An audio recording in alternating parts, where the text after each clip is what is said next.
Alhamdulillahi Rabbil Alamin,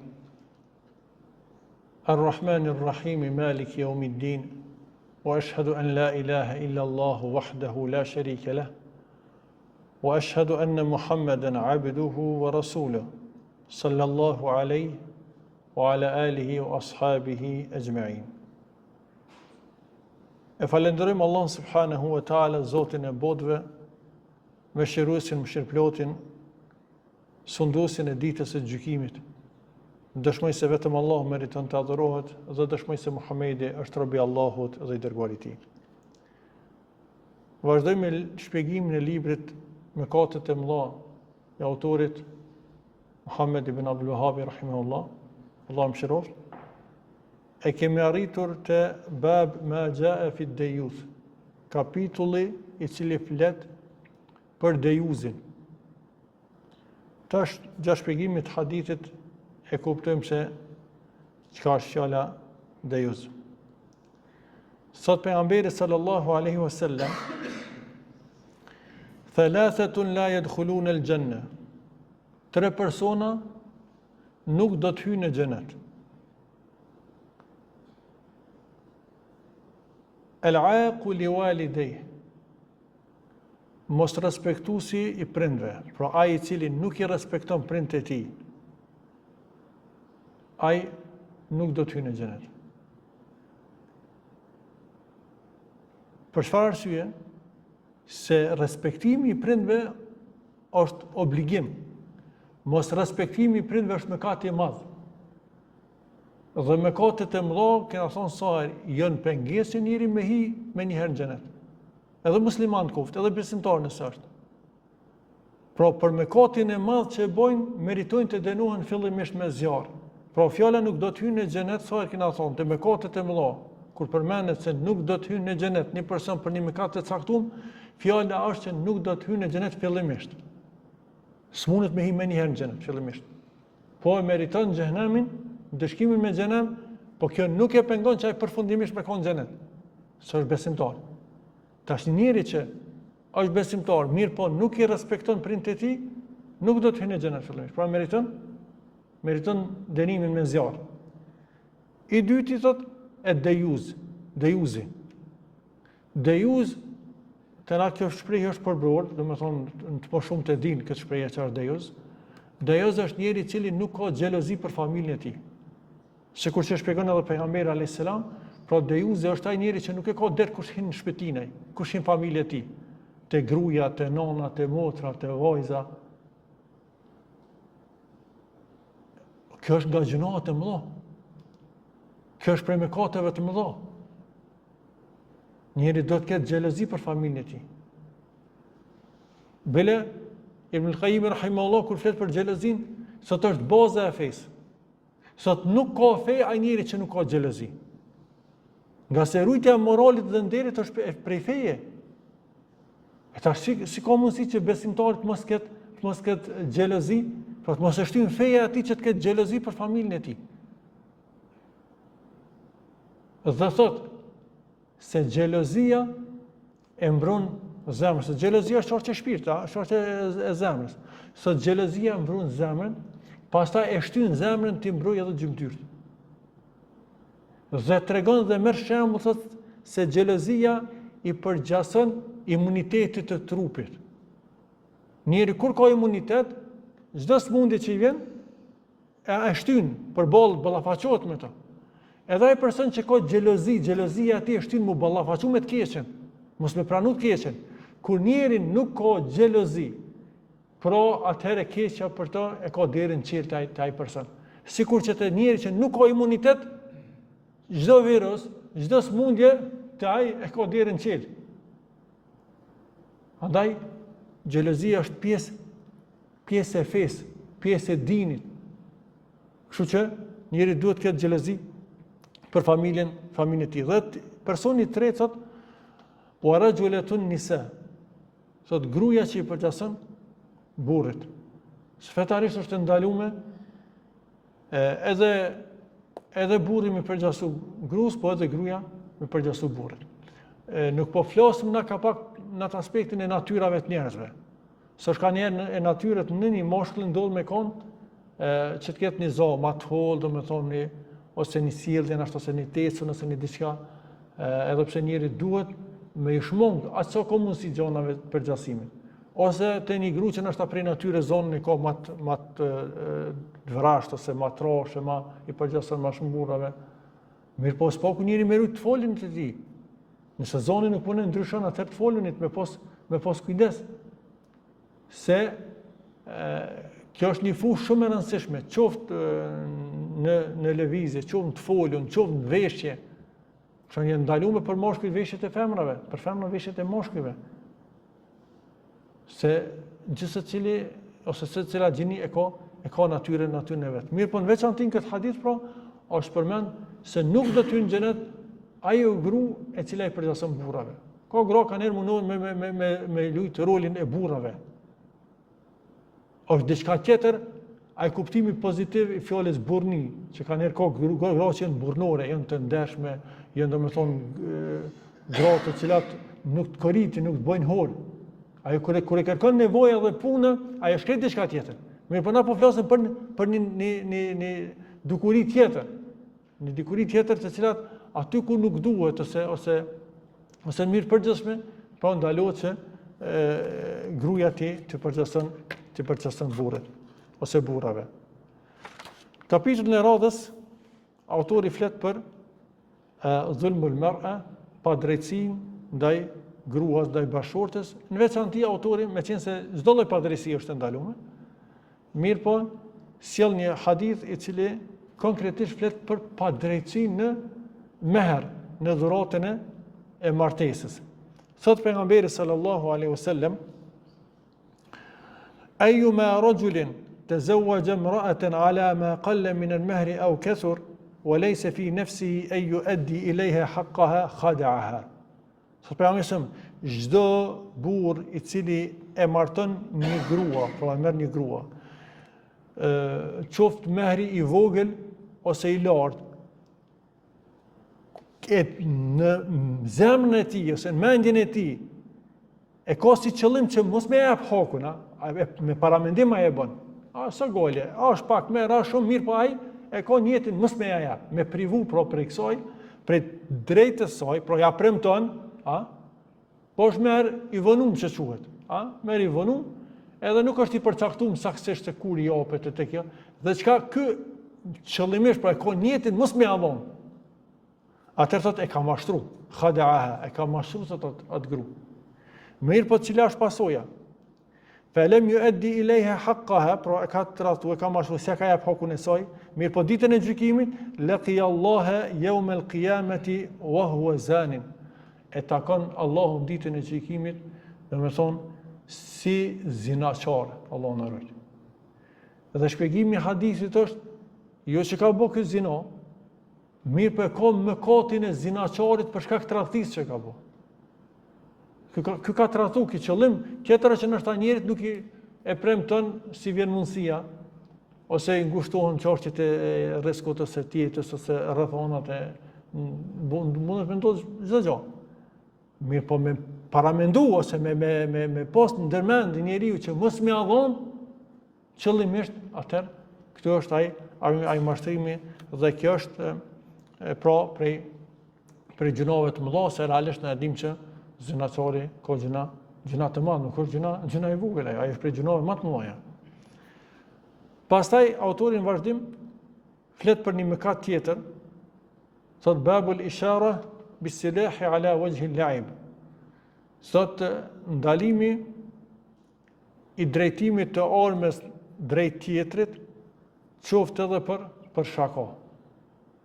Kjo temë kena përmend disa herë dhe besoj që nuk është e panjohur për juve, që fetarisht është ndaluar me ia drejtu dikujt armën. Qoftë ajo thik, qoftë shpatë, qoftë allti, çka do që revoli, çka do që është.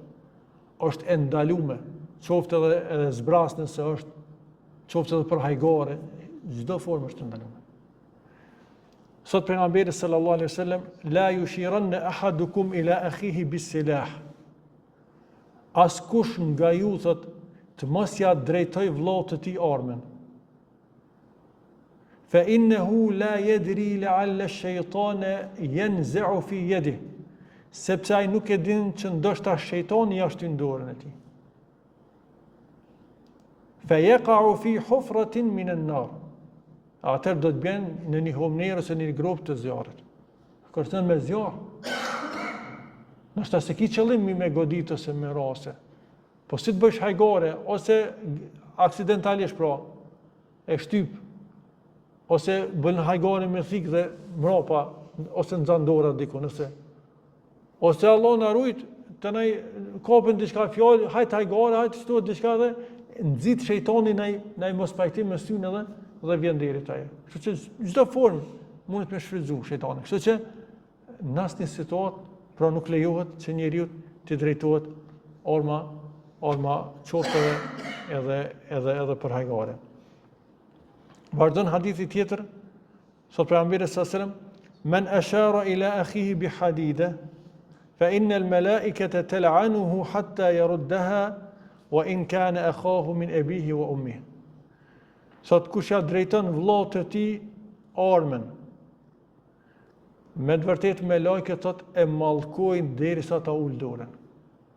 Ne dim që një prej formave ku e dim që një mëkat është mëkat i madh, është mallkimi.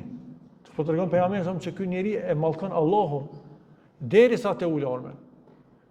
Por edhe si hajgare, vëlla, motë, shka, dije se sa e mon njeri armën, thiken, ose diçka drejtu me drejt, ti dije se Allahu me lajket janë të mallkuar person.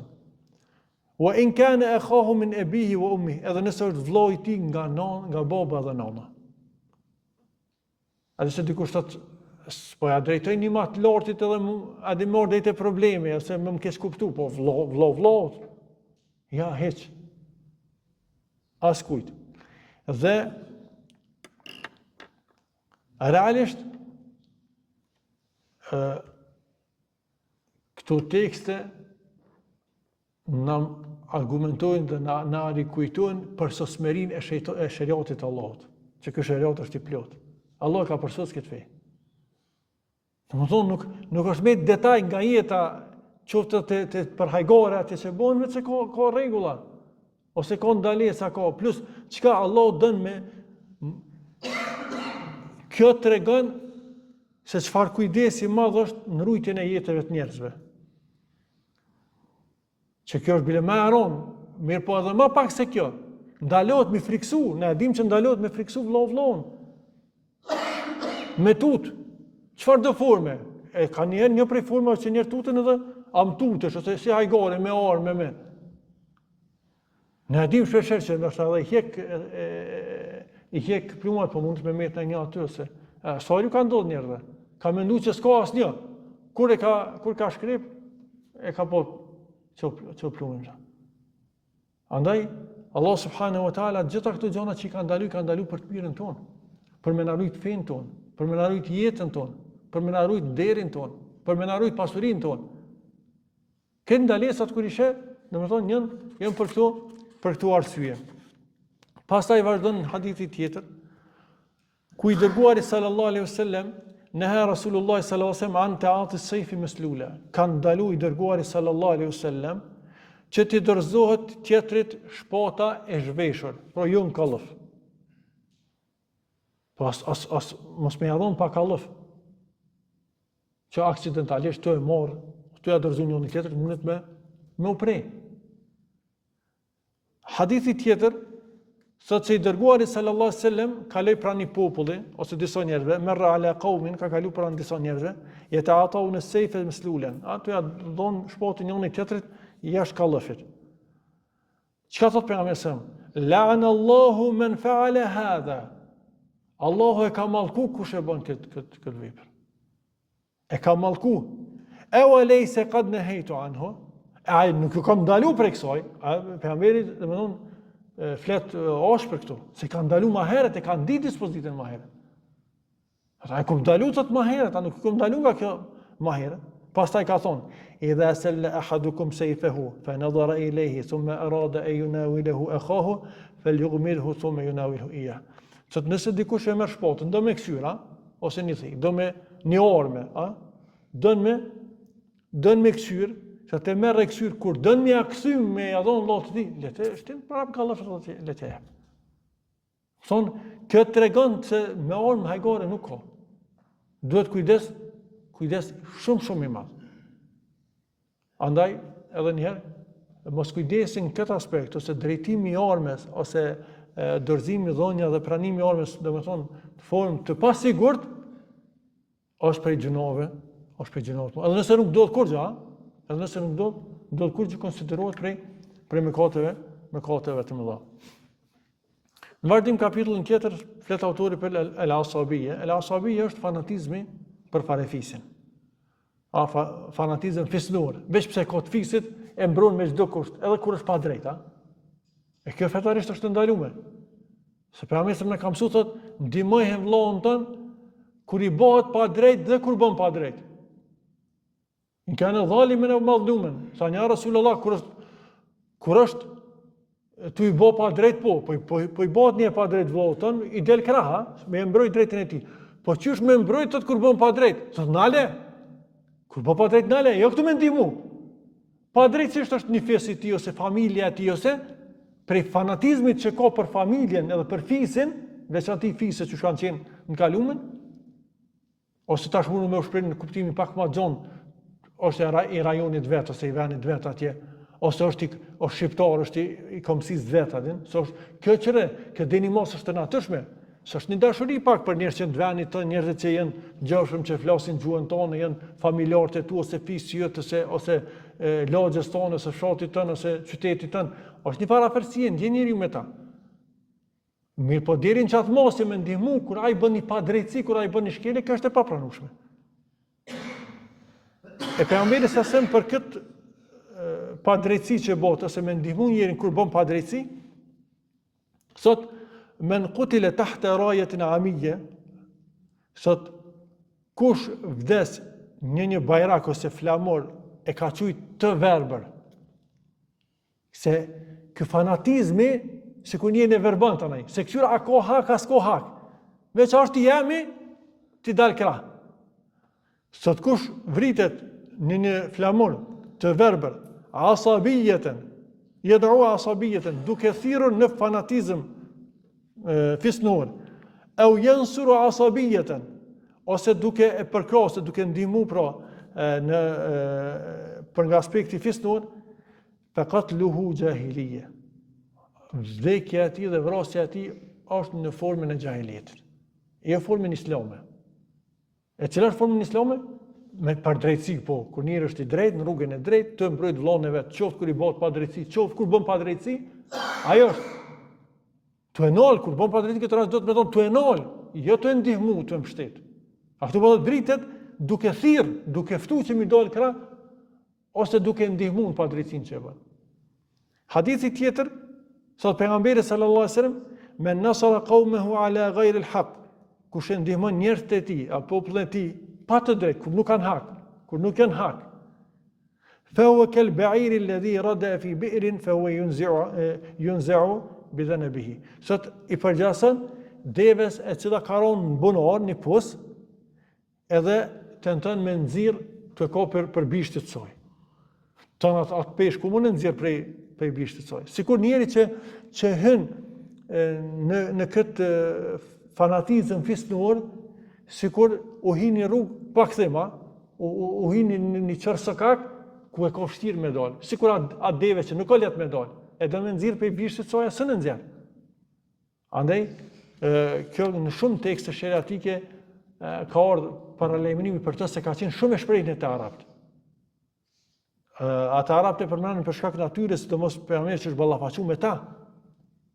Po kur i lexoj ka herë historitë e popujve, kjo studie se të gjithë popujt ose të gjitha fisët ka qenë një gjendje e tillë. Pastaj në kapitullin e radhës autori flet për strehimin e mëkatarit ose kriminalit ose bidatxhis. Thot men awa muhdithan ose muhdathan. Kapitulli mbi atë që strehon një mëkatar, e mundet kjo më përkthyer dhe muhdith, dhe më thonë edhe një ose bidatxhi. Nga se i keqi nuk mbështetet, i keqi nuk mbrohet.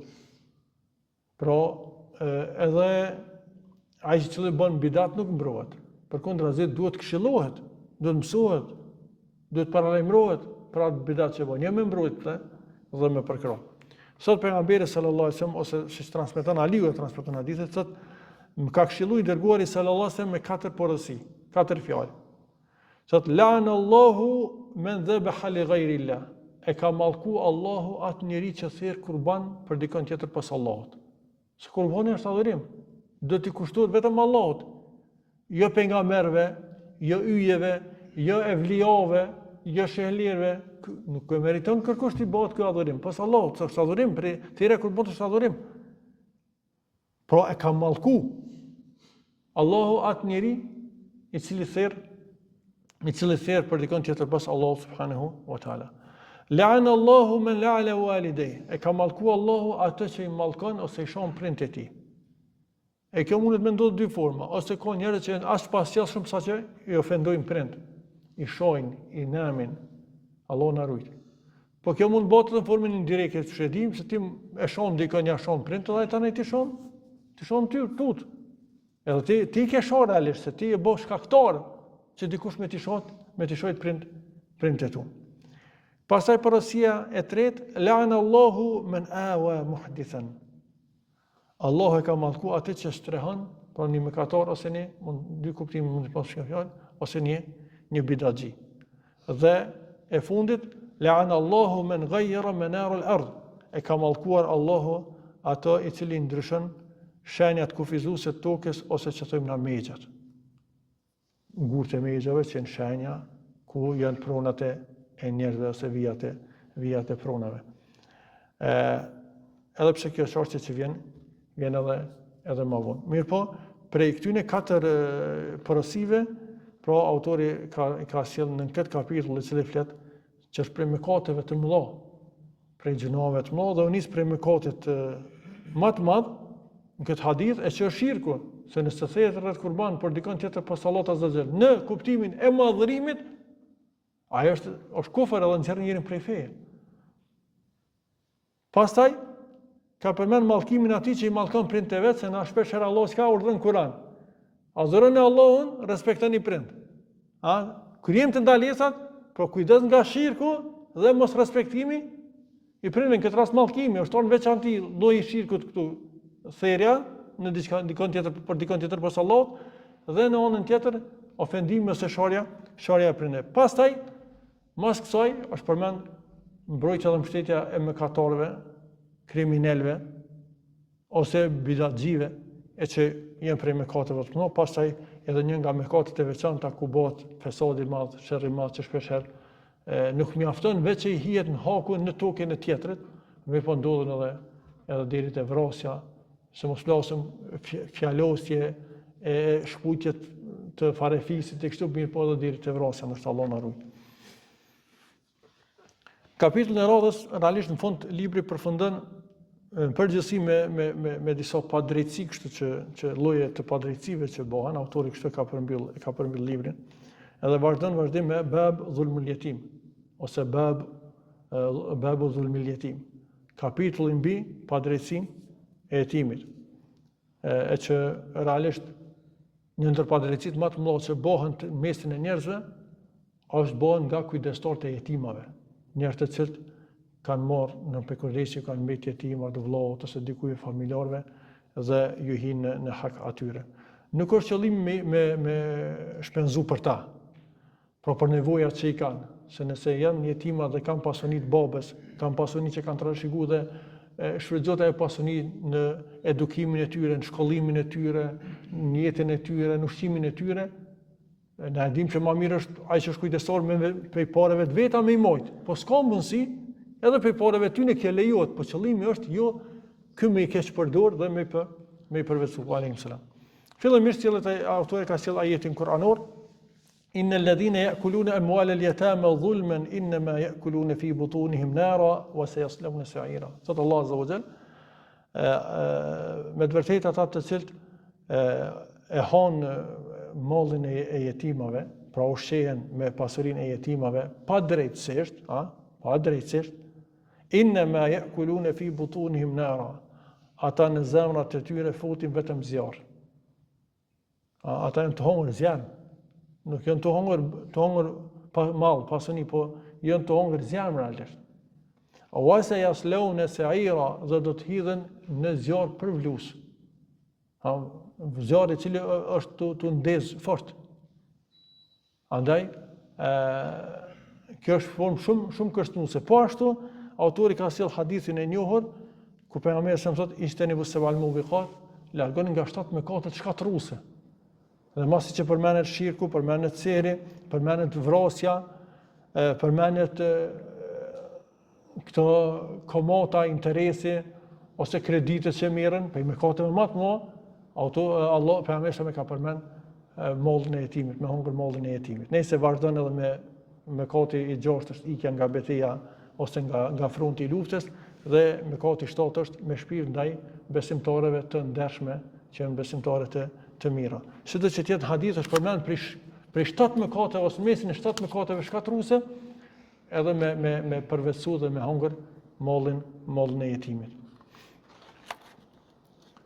Dhe kapitulli i fundit, për sot që realisht në mbetet edhe një ders, së s'mundu me kry librin komplet për sot një javë dhe përfundojmë këtë seri të derseve sot një javë, inshallah. Kapitulli i fundit është bab ghasbul ard, sot kapitulli mbi uzurpimin e tokës, që veç u përmend edhe më herët, ai kuptimi i lëvizja e kufeve, ai është një prej formave, që ja uzurpon një pjesë tokës dikujt duke i lëviz mexhat, ose bën për dikon tjetër, mirë po është edhe kur njeri merr në tëndësi ose më shumë.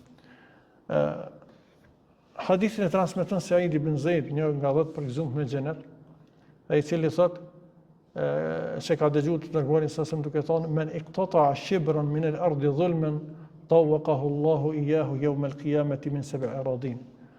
Kush uzurpon ose përvetson një pllom tokë, një pllom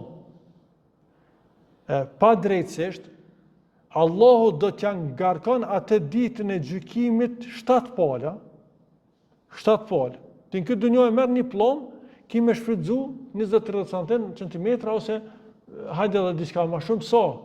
Mirë po dihet që në botën tjetër ajo ngarkohet 7 palë. Komplet, domethënë deri në fundin e saj, se toka është 7 palë, sikur që janë 7 palë. Atëherë njeri duhet të ketë shumë kujdes. Po me përfundu realisht këtu ka një arsye pse e thot Saidi këtë hadith. Realisht, Saidin radiallahu anhu, një gru e ka akuzu që ja ka uzurpu një pjesë të pronës saj. Edhe kur i shkon lajmi këtij, sot qysh ka mundësi, sot unë me uzurpu të tokën e saj, ndërsa e kumni pejgamberin alayhis salam të thonë këtë fjalë. Kjo tregon domethënë se sahabët kur kanë dëgjuar fjalët e pejgamberit nuk ka ardhur në shprehje mushkile. Jo rastisht ata njerëz që përgëzu për xhenet kur janë kanë gjallë këtë dunjë. Çish ka mundësinë me bëni një gjatë tillë kur e kam dëgjuar pejgamberin alayhis salam të thonë se kush një pllom e merr 7 pala ajo do t'i ngarkohet botën tjetër. Edhe adem fund çka thotë.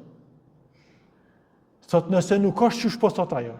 Pra unë kam drejt edhe po më akuzon pa drejtësisht, Allahu thotë e vër boft edhe boft me ndru dhe me myt në tokën e saj. Qatë pjesën bashkëkuar. Dhe pas një kohë, verbohet ajo. Dhe ka shkutën e ka thonë, më ka goditur doja e Saidit. Sa dhe një ditë, në qatë parcilën prunën e vetë, e verber, e ngatron rrugën edhe u ka një bunor atë në prunën e saj edhe bjen edhe mytën në bunor. Më thonë që këta kjo është haku i njerëzve, mi akuzu njerëzit pa drejtësisht. Këtë doa që ka bëhe është doa ati njërë që ka bëhe zullëm. Për që ata që ka thonë pejgamberi selam, mes ati që i bëhe zullëm dhe Allahut nuk ka perde. Mes doa stinaj dhe Allahut. Për që ata njëri do të me pas kujdes na kallaj thëjmë e ka uzurpu, kallaj thëjmë e ka marë, kallaj thëjmë ka ina, nuk është kallaj. Pra sikur që është njëri do të ketë kujdes mos me prek në pronën e huj, duhet jetë shumë i kujdesshëm mos me akuzu njerëzit. Nëse ka një çështje, tashmë është shumë më thjesht, janë gjonat më saktë të përcaktuara, janë domethënë vijat e përcaktuara të pronave në përgjithësi, trajtohen, shqyrtohen, a munden me pas gabime? Munden me pas gabime, mirë po trajtohet dhe rregullohen, a mos qëllimisht njëri me marr, qëllimisht domethënë me përvetësu, me mashtru me letra, qëllimisht tani me akuzu të tjerë. E sidomos për shembull kanë herë njerëz që ka dert. Ai është ku me di çfarë kategorie se ka dert është një njeri që çop e zom hoxh, çop një njeri kujdesshëm, ka një pozitë, është i rujtur në musliman i mirë, besimtar i mirë, me akuzu ti me aq në koshkallaj. Është një njeri shumë i kujdesshëm, shumë është asi, gjithë njerëzit e dinë për sinqeritetin e tij, besnikrinë e tij, edhe del një ku me ditë kushi, edhe se ka dert, na shumë sot çfarë bëhet me njerëz, në internet çka bëhet. Njerëz nuk e kanë asnjë trom marrë pse e përlyjnë dikon, me akuzat më të rënda. E tani dikush thotë valla pse u lutë sepse ndodhi pse ajo. Lutim Allah subhanahu wa taala na ruan nga gjitha mëkatet, na ruan nga shirku, na ruan nga bidatet, na bën prej atyre që qëndrojnë fort në rrugën e Allahut subhanahu wa taala, që garojnë punë të mira, ruajnë prej punëve të këqija. Sallallahu alaihi wasallam ala nabina Muhammad wa akhiru da'wana alhamdulillahi rabbil alamin.